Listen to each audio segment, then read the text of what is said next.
ఓ ప్రధాన ప్రతిపక్ష నాయకుడు నిన్న తమ కార్యకర్త హత్యకు సంబంధించినటువంటి అంశంలో పరామర్శించడానికి వెళ్ళినప్పుడు సహజంగా పేపర్లో ఫ్రంట్ పేజీ వేస్తారు. అదేమంటే ప్రధాన ప్రతిపక్ష హోదా ప్రజలు ఇవ్వలేదు. ఎస్, బట్ ఇక్కడ ఇంకో ప్రతిపక్షం ఏం లేదు కదా, ఒక్కళ్ళే ప్రతిపక్షంగా ప్రజలు తీర్పిచ్చారు, 40% ఓట్లు ఇచ్చారు, అది సహజం, వార్త వేయాలి. సరే, లోపల పేజీల్లోకి వేశారు.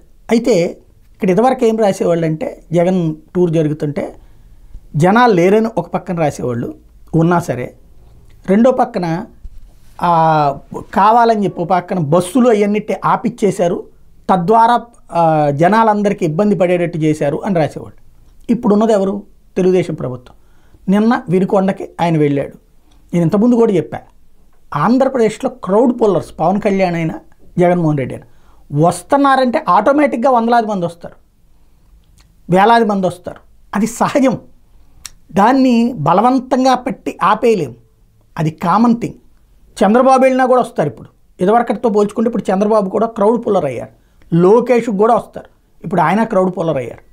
కాబట్టి వాళ్ళు వచ్చినప్పుడు బలవంతంగా పక్కకి పొమ్మని చెప్పరు కదా, అది పోలీసులు చూసుకోవాలి.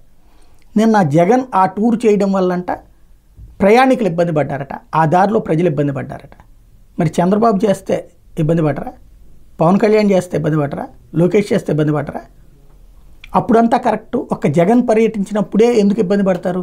పోనీ ఇదివరకంటే వాళ్ళ గవర్నమెంట్ ఉంది కాబట్టి ఇబ్బంది పెట్టారు, ఇప్పుడు గవర్నమెంట్ మారింది కదా. అప్పటికి ఎక్కడికక్కడ కాన్వాయ్లు ఆపారు, ఆయన ఒక్కడే పోవాలని చెప్పారు, అట్లాగే వెళ్ళాడు.